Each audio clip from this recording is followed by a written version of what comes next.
ओम तत्सत ये 3 मंत्र है, 3 में प्रभु हैं ये। ओम तो ब्रह्म का, और जिसको सरपुरुष भी कहते हैं, सरपुरुष, सरपुरुष, अक्षर पुरुष, परम अक्षर पुरुष, इसको ब्रह्म को सरब्रह्म भी कहते हैं। सरब्रह्म, अक्षर ब्रह्म और परम अक्षर ब्रह्म, ये 3 भगवान है। सरब्रह्म तो ये 21 ब्रह्मांड का स्वामी है, ब्रह्मा विष्णु महेश का पिता है, जिसको ब्रह्म कहते हैं। ज्योति निरंजन भी कहते हैं, जो गीता जी अध्याय नंबर 11 के श्लोक 32 में कहता है कि मैं काल हूं। ये केवल 21 ब्रह्मांड का स्वामी है, प्रभु है। और दूसरा अक्षर पुरुष कहो चाहे अक्षर ब्रह्म कहो, ये 7 शंख ब्रह्मांड का स्वामी है।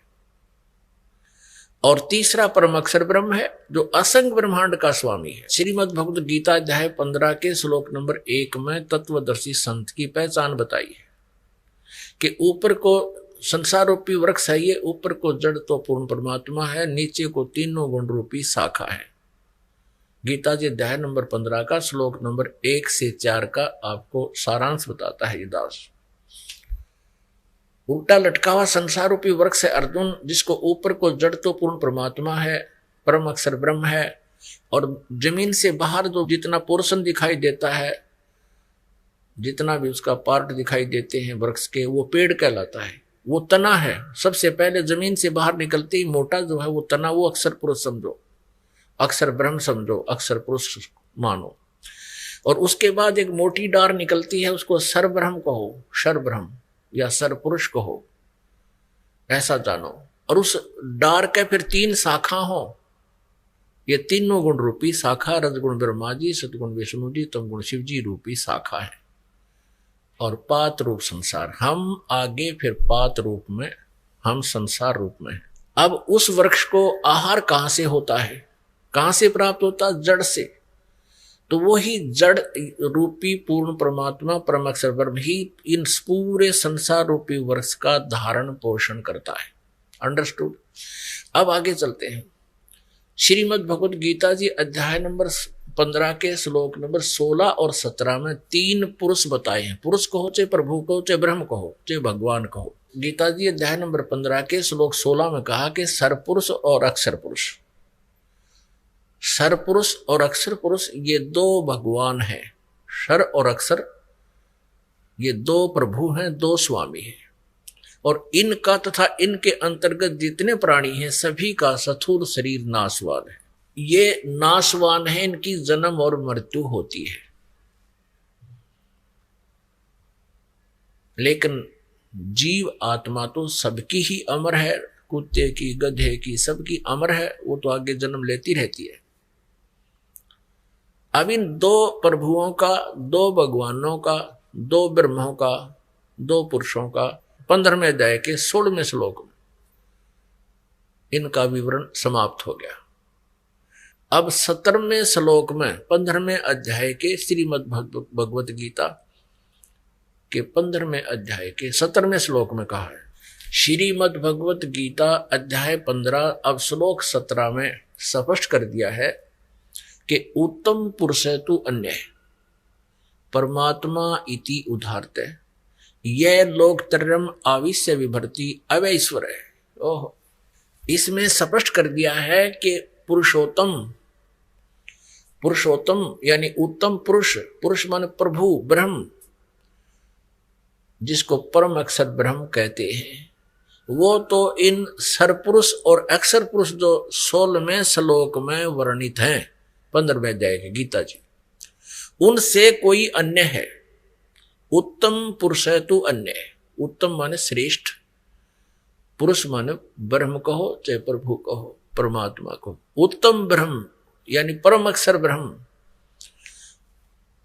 तो कोई और है, अन्य है। और परमात्मा इति उदाहरते जिसको भगवान कहा जाता है, भगवान उसे कहते हैं जो केवल सुख दे, दुख नहीं देता।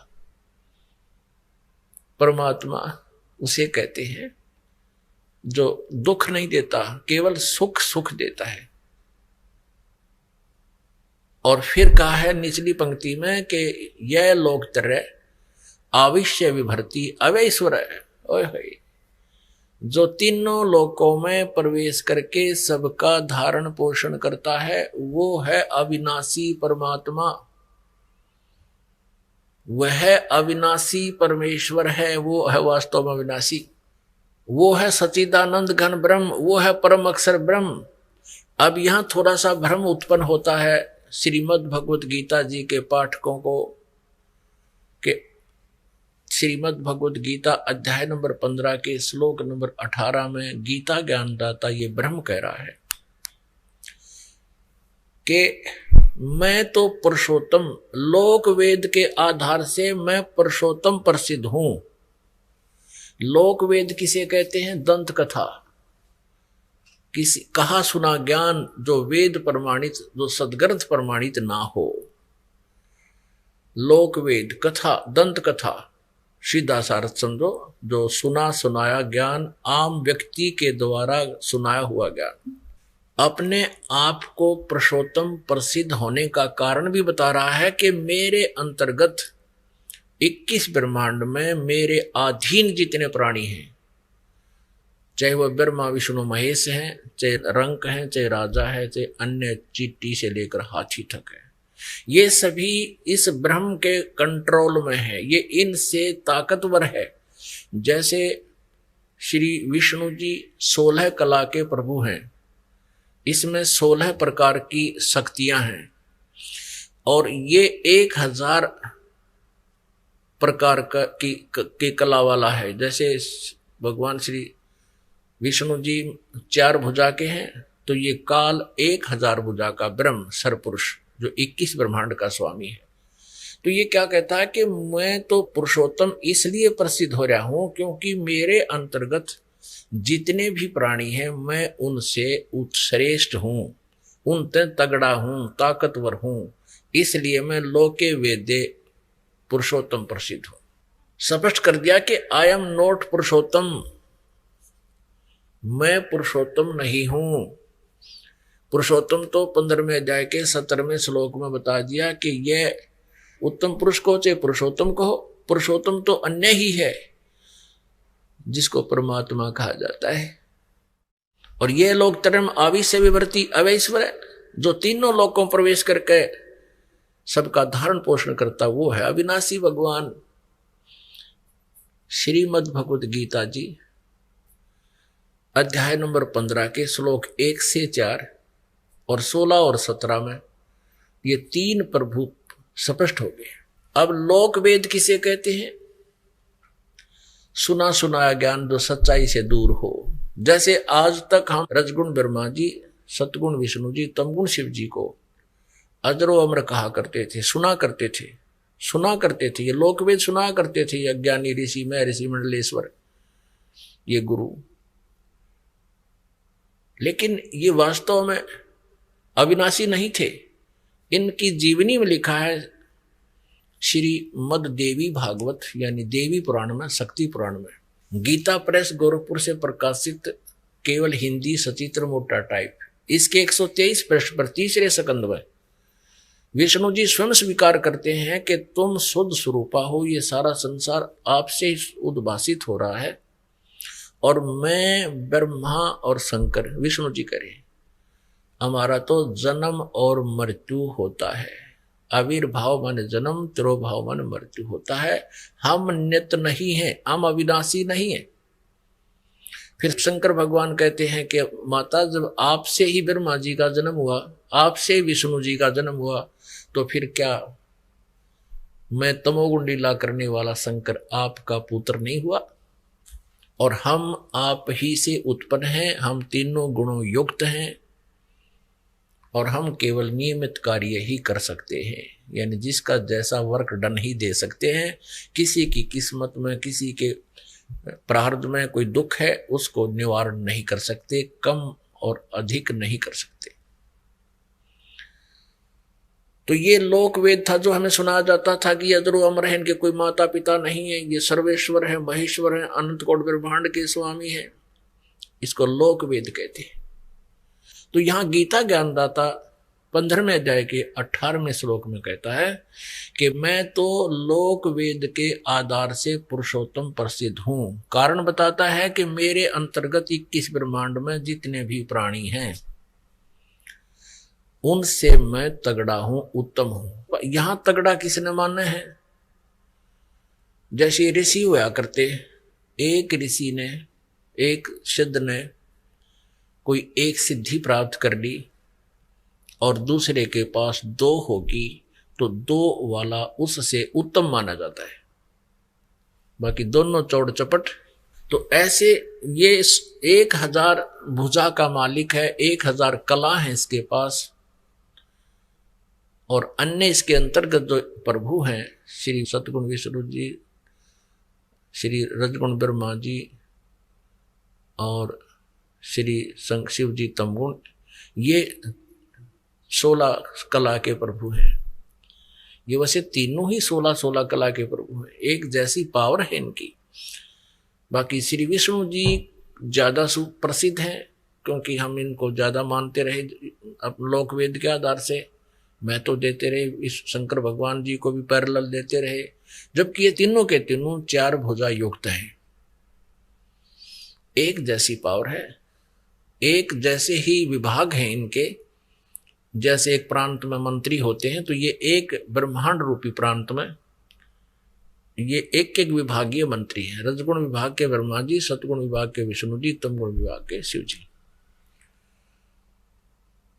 तो ये लोक वेद था जो हम इनको सर्वेश्वर कहते थे, सारे अखिल ब्रह्मांड का स्वामी श्री विकृष्ण जी को कहते हैं। नहीं, ये लोक वेद है, दंत कथा है, सच्चाई से बहुत परे है। ऐसे ही गीता ज्ञानदाता कहता है कि मैं तो लोक वेद के आधार से पुरुषोत्तम प्रसिद्ध हूं। आई एम नॉट पुरुषोत्तम, पुरुषोत्तम पुरुष तो अन्य, वो 17वें श्लोक में 15वें अध्याय के गीता जी में स्पष्ट कर दिया। अब ये परम अक्षर ब्रह्म है, उत्तम पुरुषत्व अन्य है, वो परम अक्षर ब्रह्म है। अब इसको सच्चिदानंद घन ब्रह्म भी कहते हैं। 17वें अध्याय के 23वें श्लोक में कहा है कि ओम तत्सत इति निर्देश है ब्रह्म ने त्रिवेद समर्था है, उस परम अक्षर ब्रह्म के पाने का। उस उत्तम पुरुष जो अन्य है, सर्वपुरुष और अक्षर पुरुष से, सर्वब्रह्म और अक्षर ब्रह्म से, उसके पाने का केवल ओम तत्सत ये 3 मंत्र के जाप का प्रावधान है, निर्देश है। निर्देश का अर्थ होता है बस डायरेक्शन है या और कुछ नहीं। अब गीता जी अध्याय नंबर 8 के श्लोक नंबर 1 पर हम फिर आते हैं। अब अर्जुन ने पूछा कि जो 7वें अध्याय के 29वें श्लोक में आपने जिस तत्वरम की जानकारी दी है, उसके जानने के उपरांत और सारे धातुओं से परिचित होने के उपरांत और सभी कर्मों से जो परिचित हो जाता है, वो इस संसार की किसी वस्तु को ना चाहकर केवल जरा और मरण से छूटने का ही प्रयत्न करता है। तो 8वें अध्याय के प्रथम मंत्र में पूछा वो किम तत्परम, जिसको जानने के उपरांत फिर यहाँ की वस्तु की डिमांड आत्मा नहीं करता। तो इसका उत्तर 8वें अध्याय के 3 श्लोक में दिया है कि वो परम अक्षर ब्रह्म है। वो श्रीमद् भगवद गीता अध्याय नंबर 15 के श्लोक नंबर 17 में जिसके विषय में जानकारी है। अब फिर हम 8वें अध्याय को लेते हैं। 8वें अध्याय के 5 और 7 में गीता ज्ञानदाता कहता है मेरी भक्ति कर और मेरे में भाव वाला बन, मुझ में भावित रहे। अब हम जिस पर आसक्त रहेंगे अंत समय तक उसी में हमारी भावना बनी रहेगी, और फिर अंत समय में जहां आशा ता वासा होई, ये सूक्ष्म वेद की वाणी है, जहां आशा ता वासा होई और मन कर्म वचन सुमरियो सोई। जिस भी इष्ट की आप उपासना करते हो उसको मन कर्म वचन से जाप करना, तब जहां आशा रहेगी, जिसमें भावित रहोगे, अंत समय तक जिस पर आसक्त रहोगे उसी को प्राप्त होगे, जहां आशा ता वासा हुई। यही गीता जी अध्याय नंबर 8 के श्लोक नंबर 6 का निष्कर्ष है, जो अभी आपको बताया कि जहां आशा ता वासा हुई, मन कर्म वचन सुमरियो सोई। अब 8वें अध्याय के 7वें श्लोक में गीता ज्ञानदाता कहता तो युद्ध भी कर और मेरा सिमरण करे मुझे ही प्राप्त होगा। बिल्कुल अपने सिमरण के बारे में इसने बता दिया, मेरा तो ओम एक अक्षर है मुझ ब्रह्म का, 8वें जाएंगे 13वें श्लोक में, नथिंग एल्स। और मेरे ओम नाम का जाप करके कहाँ जाएगा, ब्रह्म लोक प्राप्त होगा, इसकी परम गति यही है। और 8वें अध्याय के 16वें श्लोक में गीता जी में कहा कि ब्रह्मलोक पर्यंत भी गए हुए प्राणी फिर वापस जन्म मृत्यु में आते हैं, उनका जरा और मरण नहीं खत्म होता, समाप्त नहीं होता। इसलिए 7वें अध्याय के 18वें श्लोक में गीता ज्ञानदाता कहता है कि मेरी गति भी अनुत्तम, अनुत्तम माने गति घटिया, अश्रेष्ठ, अति अश्रेष्ठ, अनुत्तम। और ये अज्ञानी ऋषि महर्षि लोक वेद के आधार से कहते हैं, अनुत्तम का अर्थ भी बदल दिया इन्होंने तो अनुत्तम का अर्थ भी अनर्थ कर डाला कि जिससे उत्तम कोई और ना हो। अरे तेरा गजब हो, अनुत्तम का अर्थ ये हो ही नहीं सकता। फिर भी इनके लोक वेद से हम माने कि ये इसका अर्थ करते हैं जिससे उत्तम कोई और गति ना हो। फिर 18वें अध्याय के 62वें श्लोक में, और वो किस किस तरफ संकेत कर रहे हैं, अपने से अन्य किसी और परमेश्वर की शरण में जाने को कह रहे हैं कि जहां जाने के बाद फिर परम शांति होती है और सनातन परम धाम प्राप्त होता है। जैसे 15वें अध्याय के 1 से लेकर 4 में यही प्रमाण है कि तत्वदर्शी संत जो होगा उसकी पहचान बताई है, उल्टा लटके हुए संसार रूपी वृक्ष के जो सभी विभाग बता देगा, सवेदवित, वो तत्वदर्शी संत है। उसके पश्चात उस परमेश्वर के परम पद की खोज करनी चाहिए, जहां जाने के बाद प्राणी फिर लौटकर संसार में कभी नहीं आते, और केवल उसी की पूजा करनी चाहिए, नथिंग एल्स। और यहां यदि ये कहते हैं 18वें अध्याय के 62वें श्लोक के बारे में भी, ये अनाड़ी अज्ञानी ऋषि महर्षि मंडलेश्वर कहते हैं, कृष्ण जी अपने बारे में कह रहे हैं कि मेरी शरण में आ जा। अरे कमाल की आदमी, वो तो जाने की कह रहे हैं, कहते अपनी शरण के बारे में कह रहे, घुमा फिरा कर कहते हैं। तो यहां इनकी सोच कमजोर है, इनका ज्ञान ठीक नहीं। तो यहां गीता जी अध्याय नंबर 7 के श्लोक नंबर 18 में गीता ज्ञानदाता अपनी गति, परम गति को अश्रेष्ठ बता रहा, कति घटिया, क्योंकि चौथे अध्याय के 5वें और 9वें श्लोक में, दूसरे अध्याय के 12वें श्लोक में, 10वें अध्याय के गीता जी के दूसरे श्लोक में गीता ज्ञानदाता कहता है, अर्जुन तेरे और मेरे बहुत जन्म हो चुके हैं, तू नहीं जानता मैं जानता हूं। इससे सिद्ध है कि यह परम गति नहीं हुई, जन्म मृत्यु रहा तो ये कष्ट पे कष्ट रहेगा। और इसलिए उसने कहा है उस पुरुषोत्तम उत्तम पुरुषत्व अन्य उस परमेश्वर की शरण में जा, उसकी कृपा से ही तो परम शांति को और सनातन परम धाम को प्राप्त होगा, जहां जाने के बाद फिर कभी लौटकर संसार में नहीं आते। तो यहां इनकी ये टिप्पणी, ये कहना भी गलत सिद्ध हुआ। 7वें अध्याय के 18वें श्लोक के विषय में अनुत्तम का अर्थ ये करते हैं जिससे उत्तम कोई ना हो, वो भी गलत सिद्ध हो गया, क्योंकि वो गीता ज्ञानदाता किसी और परमात्मा पुरुषोत्तम के बारे में, जो उत्तम पुरुषत्व है, और उसी की साधना के लिए प्रमाण कर रहा है, और उसकी साधना का मंत्र भी बता रहा है 17वें अध्याय के 23वें श्लोक में, लेकिन वो इनकम्प्लीट है।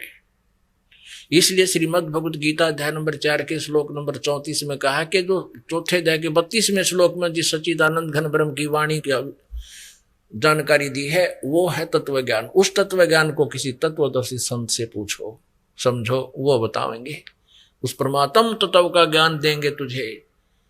तो वो परमात्म तत्व परम अक्षर ब्रह्म है, और उसके पाने का मंत्र है ओम तत्सत।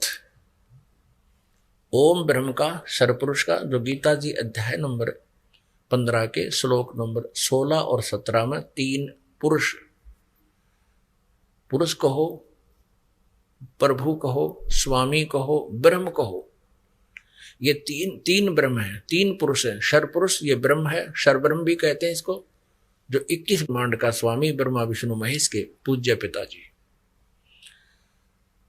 और अक्षर पुरुष ये 7 संग ब्रह्मांड का स्वामी है, ये 7 संग ब्रह्मांड का स्वामी। ये अक्षर पुरुष कहो चाहे इसको अक्षर ब्रह्म कहो। और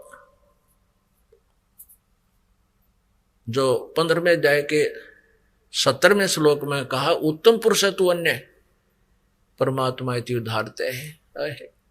वो है परम अक्षर पुरुष कहो तो उसे परम अक्षर ब्रह्म कहो, वो है वास्तव में अविनाशी परमात्मा। उस परम अक्षर ब्रह्म के पाणी का 8वें अध्याय के 8, 9, 10 में स्पष्ट कहा है कि उसकी भक्ति करेगा तो उस सच्चिदानंद घन ब्रह्म की यानी उस देव परम पुरुष की, उस पूर्ण परमात्मा की, परम अक्षर ब्रह्म की, जो उत्तम पुरुष अन्य है परम अक्षर ब्रह्म, जो 8वें अध्याय के 3रे श्लोक में जिसके विषय में कहा है, उसकी भक्ति करेगा तो उसको प्राप्त होगा। उसके पाने का मंत्र ओम तत्सत। ओम तो ये सर्वब्रह्म का, सरपुरुष का समझो, 21 ब्रह्मांड के स्वामी का, और अक्षर पुरुष का ये तत्, ये सांकेतिक है। ये ओम और तत् मिलकर ये 2 अक्षर का एक सतनाम बनता है। और तीसरा जो सत्य है 17वें अध्याय के 23वें श्लोक में, वो परम अक्षर ब्रह्म का मंत्र है, ये गुप्त है। तत् और सत्य ये सांकेतिक है, कोड वर्ड है, ये दास बताता है। और जिनको ये तीनों मंत्र प्राप्त हैं उनको ये ज्ञान जो दास बता रहा आसानी से समझ में आता है। तो गीता अध्याय नंबर 8 के श्लोक नंबर 8, 9, 10 में कहा कि जो उस परमात्मा सच्चिदानंद घन ब्रह्म की भक्ति करता हुआ अंत समय में शरीर त्याग कर जाता है और अपने प्राण यानी जीव को, श्वास को बरकुटी के माध्यम में स्थिर कर लेता है, अपने आप हो जाता है। इस भक्ति से अपने आप होगा सब क्रियाएं। जैसे इंजन स्टार्ट कर दिया और गाड़ी ओके है तो अपने आप गियर लगते हैं, गियर चलेंगे, ब्रेक सारे काम ऑटोमेटिक करेंगे तो उनको जब हैंडल किया जाएगा। तो इसी प्रकार इस परमात्मा की सतभक्ति से ये शरीर रूपी गाड़ी स्टार्ट हो जाती है, अंदर की सब क्रियाएं प्रारंभ हो जाती हैं। और कहते हैं फिर इस भक्ति के बल से, योग बल से, भक्ति योग माने साधना, इस तीनों जाप के मंत्र की भक्ति की शक्ति से ये त्रिकुटी पर चला जाता है। ये जीव त्रिकुटी पर जब मृत्यु के समय जब शरीर छूटेगा उसके बाद की बात, अंत समय में फिर वहां जाकर के इन तीनों मंत्रों का वहां हिसाब होगा, जिसके विषय में गीता जी अध्याय नंबर 18 के श्लोक नंबर 66 में कहा है इस गीता ज्ञानदाता ने कि सर्वधर्मान परित्यज माम एकम शरणम व्रज अहम तवा सर्व पापे भयमोक्षामि मा शुच। अपनात्मा इन अनाड़ियों ने, अज्ञानियों ने, तत्व ज्ञानहीन व्यक्तियों ने, जिनको केवल संस्कृत तो आती थी, तत्व ज्ञान से परिचित नहीं थे, उन्होंने यहाँ भी अनरस कर दिए। 18वें अध्याय के 66वें श्लोक में व्रज का अर्थ कर दिया, मेरी शरण में आ जा। व्रज माने जाना होता है, आना नहीं होता। सर्वधर्मान परित्यज माम, ये गीता ज्ञानदाता कह रहा है, ये ब्रह्म कह रहा है, ये सरब्रह्म कह रहा है जिसका ओम नाम है। ये कहता है कि मेरे सतर की जितने भी आध्यात्मिक यानी धार्मिक पूजाएं हैं, सर्वधर्मान परित्यज माम, मेरे सतर की सब पूजाएं, परित्यज माने छोड़ दे, माम माने मुझ में, मेरे में मेरे सतर की जितनी पूजाएं हैं वो सब त्याग दे। एकम शरणम व्रज, एकम अद्वितीय परमात्मा जिसके बराबर दूसरा ना हो, सर्वशक्तिमान उस परम अक्षर ब्रह्म की शरण में व्रज माने जा। अहम तवा सर्व पापे भय मोक्षामि मा शुच, अहम तवा सर्व पापे भय मोक्षामि मा शुच, कि फिर मैं तुझे सब पापों से छुड़वा दूंगा, तू चिंता मत करे। पुण्यात्माओं,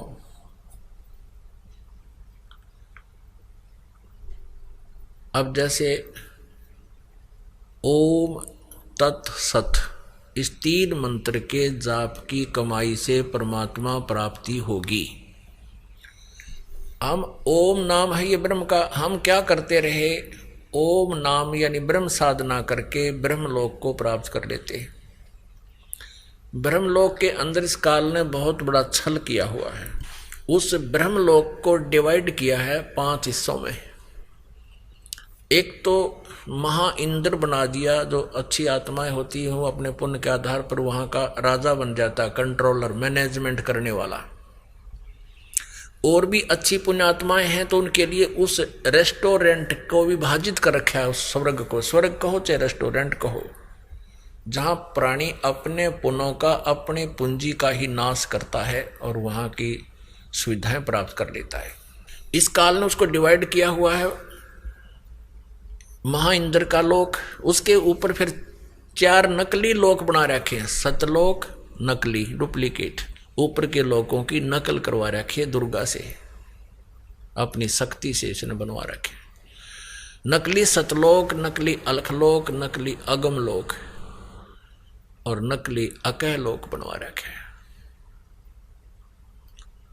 तो जो पुण्यकर्मी प्राणी हैं, जो जिन्होंने ओम नाम का जाप अत्यधिक किया हुआ है, वो ब्रह्मलोक में चले जाते हैं और उस रेस्टोरेंट में अपनी पूंजी खत्म करके वापस जन्म मृत्यु में आ जाते हैं। तो हम ऐसे अपना नाश करते रहे भक्ति का, पुण्यों को स्वर्ग में, महास्वर्ग में नष्ट कर देते और पाप जो होते थे उनको नरक में भोगते या 84 लाख योनियों में भोगा करते थे। अब परमात्मा के मंत्र से, इस 2 मंत्र के जापते सतनाम से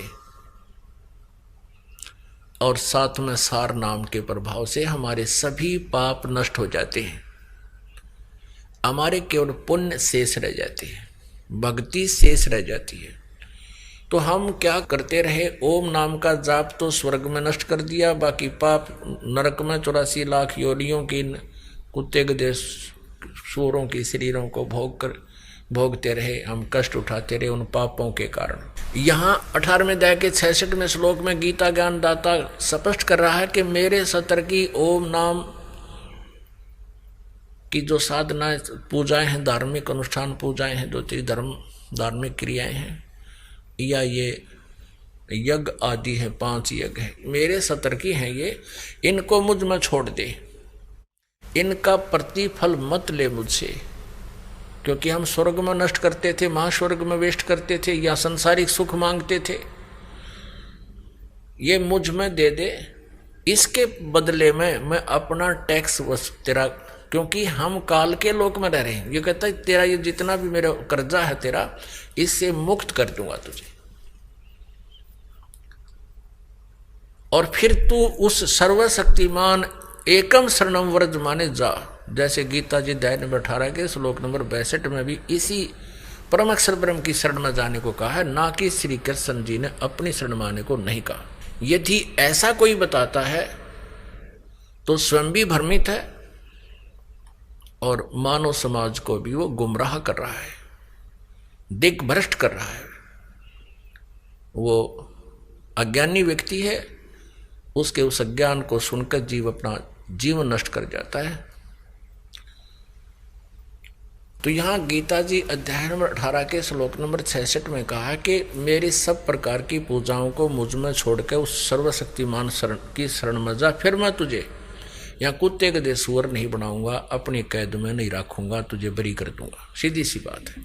अब हम क्या करेंगे, जैसे 8वें अध्याय के 8, 9, 10 में यही स्पष्ट किया है कि जो उस सच्चिदानंद घन ब्रह्म की साधना करता है, परम अक्षर ब्रह्म की पूजा करता है, उस 3 मंत्र के जापता है, अंत समय में वो भी भक्ति के योग बल से, भक्ति की शक्ति से, इस मंत्रों की कमाई से वो त्रिकुटी में पहुंच जाता है। त्रिकुटी में जाकर के वहाँ पूरा अकाउंट होता है, वहाँ इस काल का हेड ऑफिस है, वहाँ परमात्मा उनको पूर्ण गुरु के रूप में होते हैं और ओम नाम के जाप की कमाई इस काल के एक न्यायाधीश बना रखे है। स्वयं सामने नहीं आता, इसने एक चीफ जस्टिस बना रखा है जिसको धर्मराज बोलते हैं।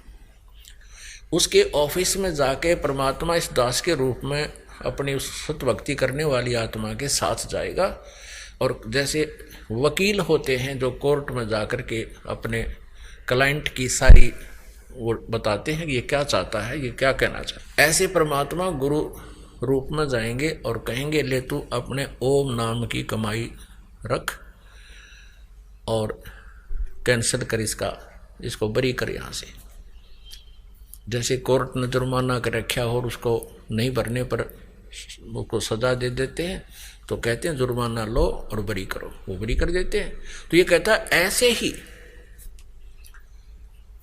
सर्वधर्मान परित्यज माम एकम शरणम व्रज, मेरे सतर की सब धार्मिक पूजाओं को मुझ में छोड़कर तो उस सर्वशक्तिमान परम अक्षर ब्रह्म की शरण में व्रज माने जा। फिर अहम तवा सर्व पापे भय मोक्षामी, मैं तेरे को जो कर्जा तेरे को जुर्माना किया उससे मैं मोक्ष कर दूंगा। या कुत्ते गधे सूर बना कर तंग करता था, दंड देता था, पाप कर्म भुगवाता था, कहता मैं उससे तुझे बरी कर दूंगा। तो ये है इसका वास्तविक अर्थ 18वें अध्याय के 66वें श्लोक का और 18वें अध्याय के 62वें श्लोक का। अब फिर क्या होगा, जैसे वो जो तत् मंत्र का और सत मंत्र की कमाई, जो ओम और तत् ये 2 अक्षर का मंत्र है। ओम ब्रह्म का है, तत् ये पर ब्रह्म का है, अक्षर पुरुष का है। गीता जी अध्याय नंबर 15 के श्लोक नंबर 16 और 17 में जो 3 प्रभु बताए हैं, 3 पुरुष बताए हैं, तो उसमें जो अक्षर पुरुष है उसका मंत्र है ये तत्। इस तत् मंत्र की जो कमाई गुप्त होगी वो ओम तत्सत ओम तत्सत ये नहीं, और हरि ओम इसका ला दिया तो बिल्कुल गलत हो गया सारा ही काम। ओम तत्सत भी बोलना गलत है, ऐसा जाप नहीं है। इसकी विधि भी 3 प्रकार से है, त्रिविध समर्था है। तो उस तत् मंत्र की जो कमाई है वो हमने इस अक्षर पुरुष को देनी है, क्योंकि इसके 7 शंख ब्रह्मांडों से हमने पार होके जाना है। या सब ने अपनी अपनी जुरिडिक्शन बना रखी है, सीमा बना रखी है, और सब ने अपने टैक्स लगा के काम चलाते हैं। यहाँ सबका यही व्यवस्था है। यहाँ का राजा भी ऐसे ही जनता से टैक्स लेकर ही अपना गुजारा और व्यवस्था सेना वगैरह करता है, और उनके देश से आने जाने का भी कोई व्यवस्था करता है तो वहाँ का भी वो चार्ज लेते हैं। ऐसे ही इस अक्षर पुरुष के 7 शंख ब्रह्मांडों से हम पार करके जाएंगे तो वो जो तत्व मंत्र की कमाई इसको दे देंगे। अब वो सत मंत्र रहा, वो जिसको सार नाम भी कहते हैं। इस सार नाम की कमाई से, सत मंत्र की कमाई से हम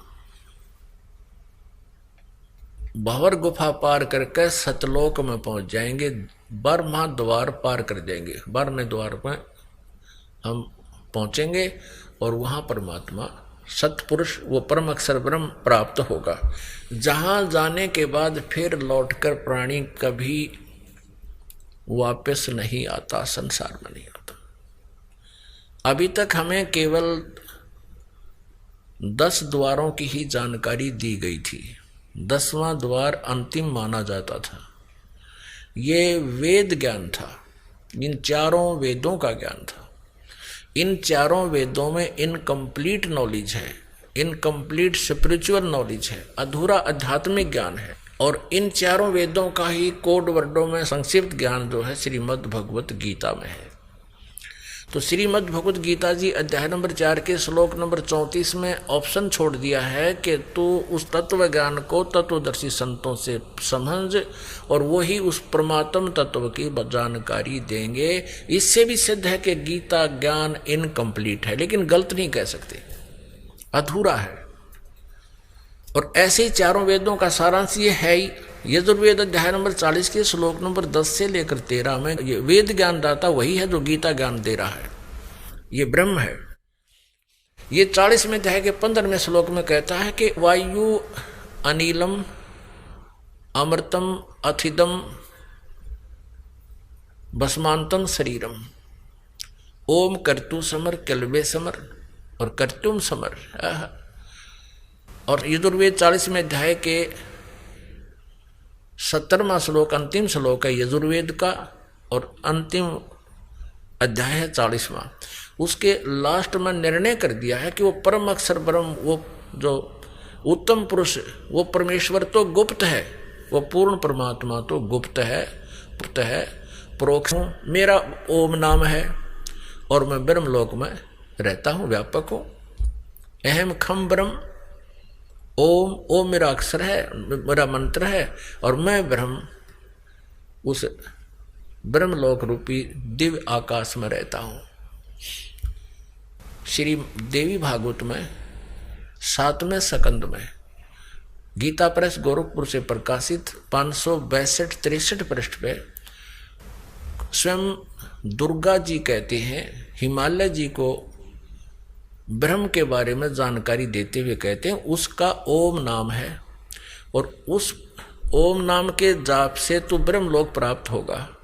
अन्य कोई पूजा मत कर, सब साधनाएं छोड़ दे। अपने सतर की देवी जी कहती है मेरी पूजा भी त्याग कर, केवल उस ओम का जाप करे, फिर तू ब्रह्म को प्राप्त होगा, और वो ब्रह्मलोक रूपी दिव्य आकाश में रहता है। वह ब्रह्म ब्रह्मलोक रूपी दिव्य आकाश में स्थित है। ऐसे ही यजुर्वेद अध्याय नंबर 40 के श्लोक नंबर 17 में कहा है, मैं तो ब्रह्म हूं, अहम ब्रह्म खम ओम, मेरा ओम नाम है, और मैं उस ब्रह्मलोक रूपी दिव्य आकाश में सचित हूं, अंतरिक्ष में। और वो परमात्मा तो, पूर्ण परमात्मा तो प्रोक्ष है, गुप्त है, ये नहीं जानता उसके विषय में। तो इसलिए 40वें अध्याय के 15वें श्लोक में कहा कि ओम करतु समर कल्वे समर करतुम समर, यदि मेरी साधना करनी है तो ओम नाम का जाप काम करते करते सिमरण करना। जैसे श्रीमद् भगवद गीता अध्याय नंबर 8 के श्लोक नंबर 7 में कहा कि अर्जुन तू युद्ध भी कर, मेरा सिमरण भी कर, यानी युद्ध से कठिन काम कोई नहीं हो सकता। और उसमें भी कहता सिमरण करना, भूलना नहीं इसको। तो ऐसे वेद बता रहे हैं, यजुर्वेद 40वें अध्याय का 15वां श्लोक, ओम कर्तु समर किलवे समर और कर्तुम समर, ओम नाम का जाप काम करते करते सिमरण कर, विशेष कसक के साथ सिमरण कर, और मनुष्य जीवन का प्रथम कर्तव्य जान के इसका सिमरण कर, यानी इस कसक से कर। तो इसे दो बात तो ये सिद्ध होगी। अब जो दास लाना चाहता है इस सारे विवरण को, 40वें अध्याय के 10 से लेकर 13 श्लोकों में कहा है कि कोई तो कहता है उस परमात्मा को कि वो उत्पन्न नहीं होता, यानी निराकार है। कोई कहता है वो अवतार धार कर आता है, वो उत्पन्न होता है, वो साकार है। तो इसमें बताया है कि इस साकार और निराकार की, उस परमात्मा की यथार्थ जानकारी भी वो तत्वदर्शी संत बताते हैं, वो उनसे सुनो। और ऐसे ही कहा कि कोई तो जिसने अक्षर ज्ञान हो गया किसी भी भाषा विशेष का, तो उसको विद्वान कह देते हैं, और जिसको अक्षर ज्ञान नहीं है उसको अविद्वान कह देते हैं। विद्वान और अविद्वान की परिभाषा भी वो तत्वदर्शी संत ही बताएंगे, उनसे सुनो। इससे सिद्ध है कि वेद ज्ञान भी इनकम्प्लीट है। तो वेद ज्ञान भी इनकम्प्लीट है, कंप्लीट नॉलेज नहीं है, स्पिरिचुअल नॉलेज नहीं है, यानी पूर्ण अध्यात्म ज्ञान नहीं है। और वही ज्ञान चारों वेदों का श्रीमद् भगवत गीता में है। तो ये भी इनकम्प्लीट नॉलेज है, स्पिरिचुअल नॉलेज है, ये कंप्लीट नॉलेज नहीं है, अखिलम नहीं है, अखिलम अध्यात्म नहीं है ये। तो इसलिए इन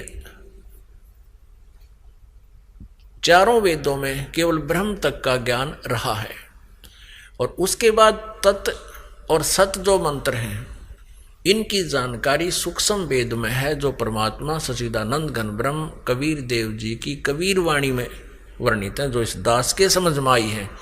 क्योंकि उस ज्ञान को समझना, पहले तो ये 4 वेद ही समझ में नहीं आए, इनका आज तक ये अक्षर के संस्कृत के ज्ञाताओं को नहीं समझ में आया। तो यहाँ जो प्रसंग चल रहा है, तो उसी प्रकार फिर ये सूक्ष्म वेद जो है कबीर वाणी, ये कबीर पंथियों के समझ में नहीं आई आज तक। इस दास के ऊपर कृपा की परमेश्वर ने, और इसको उन्होंने कृपा करके इस दास को समझाया। नहीं तो उस परमात्मा के जब 4 वेद ना समझ मारे जिसके, तो ये सच्चिदानंद घन ब्रह्म की वाणी किसके समझ में आवेगी। तो अब इस परमात्मा के जो सूक्ष्म वेद के अंदर 4 वेदों का, 18 पुराणों का, इन उपनिषदों का और श्रीमद् भगवद गीता का भी ज्ञान है और इससे अलग भी ज्ञान है। ये कंप्लीट स्पिरिचुअल नॉलेज है, ये पूर्ण अध्यात्म ज्ञान है। अब पुण्यात्माओं, अब जो आज का जो सत्संग प्रारंभ हुआ था जिस विषय पर कि ये पुण्यात्माएं जो मानव शरीर प्राप्त करके परमात्मा की खोज में लगे हैं, वे विशेष पुण्यकर्मी प्राणी हैं। वैसे तो जिनको मानव शरीर प्राप्त होता है वे पुण्यात्मा हैं। उनसे भी जैसे कहते हैं ना,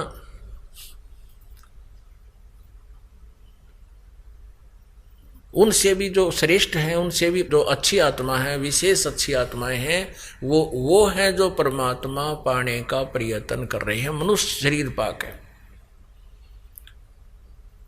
और वो फिर जाते हैं जैसे प्यासा घूमता है पानी की तलाश में, पानी की खोज में, जल की खोज में, और अंत में उसको जल न मिलने से वो प्यास से मर जाता है। ऐसे ही जो प्रभु के प्यासे प्राणी जल स्रोत जानकर, क्योंकि परमात्मा आता है वो संत रूप में आता है, ये पहले से भी आप जी सुनते आए हो। कहते हैं ना जाने किस भेख में भगवान मिल जावे, किस भेष में। मनुष्य शरीर में परमात्मा है और यहाँ भी वो एज इट इज अपने तेज पुंज के शरीर को हल्का करके, सरल करके एक यहाँ पर आता है, लीला करता है, अध्यात्म ज्ञान, तत्व ज्ञान को बोलता है, समझाता है। तो ये सभी को ये मालूम है आत्मा को कि वो परमात्मा संत रूप में आता है, और जब वो संत रूप में आता है तो वो भगवान उसकी शरण में आने से, उस संत की शरण में आने से उसको विशेष लाभ होता है। और वो परमात्मा यानी पूर्ण ब्रह्म, अब पूर्ण ब्रह्म ऑब्लिक पूर्ण संत सतगुरु। अब परमात्मा हमने मानना छोड़ दिया कि भगवान नहीं होता, वो तो परम संत होता है जो प्रभु जैसे गुण रखता है। वो कैसे हमने ये अज्ञान ग्रहण किया? इन अज्ञानियों की अज्ञान सिद्धांत के आधार से। जैसे 11 उपनिषद हैं, इन 11 के 11 उपनिषद में सबके मत भिन्न भिन्न है, अनुभव अलग है, उनके ज्ञान, उनके जाप करने के मंत्र अलग हैं। तो सभी ने ये कहा कि परमात्मा तो निराकार है, और संत जो परम संत होते हैं वो अपनी साधना से उसकी शक्ति ग्रहण कर लेते हैं और फिर वो लाभ देते हैं। ये इन अज्ञानियों की सोच है। परमात्मा वाला लाभ परमात्मा ही दे सकता है। परमात्मा की भक्ति करके कोई भिखारी थोड़ी सी कोई भीख मांग भी लेता है तो वो कितनों को सुख दे सकता है उस भीख से, जो परमात्मा दे सकता है। तो परमेश्वर स्वयं आते हैं, एक सिंपल मैन की तरह रहते हैं। ये भी स्पष्ट करते हैं ऋग्वेद मंडल नंबर 1 और सूक्त नंबर 31 मंत्र 17 में स्पष्ट किया है कि वो मनुष्यवत अग्नि, वो परमात्मा, हे परमेश्वर आप मनुष्य की तरह आते हो, आपकी लीला में ऐसा लिखा है। आप प्रत्येक युग में पहले भी आए हो और फिर उसी रूप में आइए और हमें दर्शन दीजिए और हमारा अज्ञान हटाइए, हे मनुष्यवत, हे मनुष्य जैसे भगवान है। तो यहाँ क्या बताया है कि ये प्यासी आत्मा कोई मंदिर में जाते हैं, कोई मस्जिद में जाते हैं दुख निवारण या परमात्मा पाने के लिए, धनी बनने के लिए, कोई गुरुद्वारों में जाते हैं, कोई चर्चों में जाते हैं। इसके अतिरिक्त कोई ना कोई अनुष्ठान यज्ञ आदि भी करते रहते हैं। इसके अतिरिक्त कोई पर्वत पर जाते हैं, किसी गुफा में पता लगता है कि वहाँ कोई साधु संत रहते हैं, वहाँ जाते हैं, या कोई तीर्थों पर जाते हैं। तीर्थ क्या है? जहाँ पर कोई संत ऋषि साधक ने अपनी साधनाएं की हैं या कोई विशेष घटनाएं वहाँ घटी हैं, वो यादगारें हैं, तो वहाँ जाते हैं उस परमात्मा के पाने के लिए और संकट निवारण कराने के लिए। और कुछ किसी अन्य अनुष्ठान को भी करते हैं। अब परमात्मा अपनी सच्चिदानंद घनब्रह्म की वाणी में कहते हैं कि पर्वत पर्वत में फिरा, अपनी महिमा आप बताओ परमात्मा, आप आरती आप साजे, आप किंगर आप बाजे, आप ताल जहां जनकारा, आप नचे आप देखण हारा। कहे कबीर ऐसी आरती गाऊं, आप मध्य आप समाऊं। अब अपनी महिमा मालिक ने अपने ऊपर ही बोल कर सुनानी पड़ी, क्योंकि दूसरे को कोई कह दे तो वो नाराज हो जाता था, सुनता नहीं था। आप ही वो एक अच्छे भक्त की भूमिका करते हैं कि एक दास रूप में भक्त को कैसे रहना चाहिए यदि उसने परमात्मा पाना है, और आप ही एक श्रेष्ठ नागरिक के रूप में लीला करते हैं, और आप ही वो जगत गुरु होते हैं, सतगुरु होते हैं। भगवान तो वो स्वयं है ही है, परमात्मा तो वो है ही। तो क्या बताते हैं? स्वयं ही अपना भेद देने के लिए कहते हैं कि कहाँ तुम घूम रहे हो, कोई पर्वत पे, कोई पहाड़ों पे, कोई गुफाओं में, कहीं कुछ, कहीं परमात्मा के लिए भटक रहे हो। कहते हैं पर्वत पर्वत में फिरा, कारण अपने राम, राम जैसे संत मिले हैं, जिन सारे सब काम। अब वो संत, राम जैसे संत मिल गए, यानी सतगुरु कहो चाहे भगवान कहो, परमात्मा कहो, एक ही बात।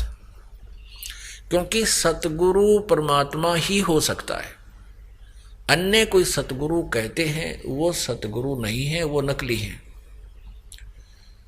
अब जैसे ये राधा स्वामी धन धन सतगुरु, अड़िए जय गुरुदेव आड़े, ठाकुर जी आड़े, महाराज आड़े, ये भी सतगुरु तो नीचे फीत नहीं लाते अपने उस ज्ञानदाता के, और इनके उस नकली सतगुरुओं को क्या कहेगा पता नहीं अध्यात्म के बारे में।